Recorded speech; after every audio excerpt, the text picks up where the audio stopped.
Hi, I'm John Weeks, and this is the Standards Tech and Science Daily Podcast. Coming up, probably the strangest Guinness World Record you've heard of. But first, there's a push to get more women into professional esports, as figures show that so few actually make it to a professional level. Only 5% of women ever make it to a professional level, which is quite grim, considering that, there are thousands of professional esports players in the industry. And considering about 35% of esports fans are women as well, that is, a vast discrepancy, basically. Vicky Jessop, the Standards resident gaming expert, has been talking with women gamers about why so few are playing professionally. She reckons there are two main factors behind the low numbers of women at the top level. The first one is reputation, I suppose. For such a long time, gaming was considered a boys-only club. And I guess, that has fed into a narrative of women not wanting to play. And now that more women are playing, there's kind of an extra deterrent in the form of abuse. I think 40% of female gamers have experienced abuse from male gamers whilst on multiplayers. 28% have experienced sexual harassment. It's why would you want to play if you log on, especially to a multiplayer, and you're immediately getting just hounded, basically. However, the likes of EE and the Guild Gaming Academy in London are trying to do more to encourage and support women to get into elite gaming with training programs and courses. Vicky said she hopes the ratio of men to women playing professional esports will eventually even out. Women can play at the same level as men. The esports players that I talked to said that once women are given these opportunities, they just run with it. And, 6 months later, they are in the top tournaments, beating men, who are top of the industry. Women can do it, but whether the infrastructure is in place to let that happen, I don't know. Maybe in 5 years. But, we're taking baby steps now, and it's a start. A paleontologist from the Natural History Museum has helped to identify a new species of dinosaur found in Zimbabwe. Professor Paul Barrett discovered the fossil, a dinosaur leg, sticking out of the ground along the shoreline in northern Zimbabwe back in 2018. Now, working with an international team of scientists, he's revealed the dino is a new species of sauropodomorph, a group of two-legged, long-necked dinosaurs that were widespread during the late Triassic. The new species has been named Musanqua sanyertiensis, and the scientists believe it weighed in at around 390 kilograms, roughly the same as a horse, and reaching 1.5 meters at the hip, it would have been one of the larger dinosaurs of its era. A new study has shown how AI could be used to detect people's risk of heart failure.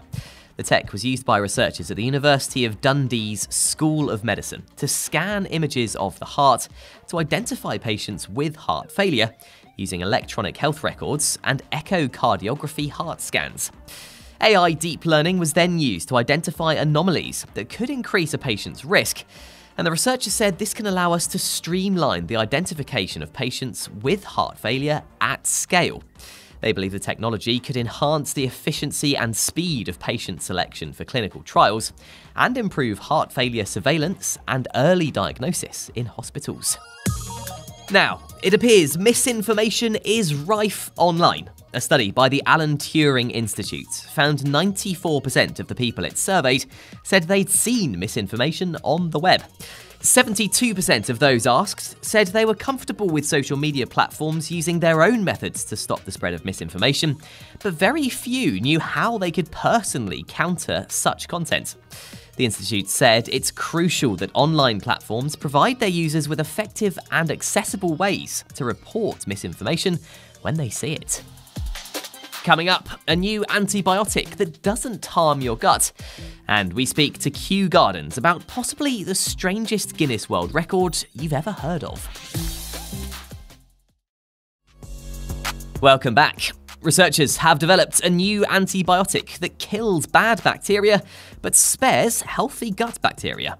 The drug, called lolamycin, also warded off secondary infections from a common and dangerous hospital-associated bacterial infection called Clostridioides difficile. According to the study in mice, the antibiotic was effective against more than 130 multi-drug-resistant bacterial strains. Previous research has suggested that common antibiotics can disturb gut bacteria and increase vulnerability to further infections. They're also associated with gastrointestinal, kidney, liver, and other problems. A spaceport on Shetland is counting down to the UK's first ever orbital rocket launch after being declared officially open. The Saxavord site is Europe's only fully licensed vertical rocket launch spaceport and is due to host its first launch by German rocket manufacturer Rocket Factory Augsburg this summer. It's designed for small rockets delivering payloads into low Earth orbit. The spaceport said the UK is now poised to lead the European market in space launches.